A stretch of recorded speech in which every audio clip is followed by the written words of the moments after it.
Okay guys, Peugeot 207 diesel 1.6 2007.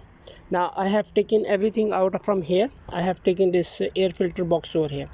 Why we need to take this air filter off from here? Because there is one screw which is connecting with the starter motor, and you cannot access from the bottom and you cannot see it. So normally you put your hand inside and you just find it out and you put your tool in there, and I have made a special tool for that. I will show you. This is the tool that I made especially. I'll go in there and just put it like this is normal Allen key. I cut it and I put one socket over here so I can use it. So when it will be there, I'm going to put it from here, leave it going down, and from down I can open it. Otherwise it's not possible.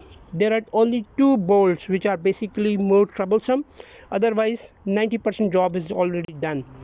One bolt is at the back of this.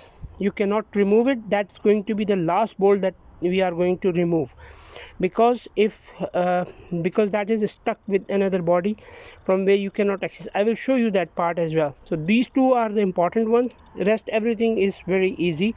So I have taken this thing off. Everything is off now. I don't need to do anything else. I need to reach my hand over there. Is all sorted out.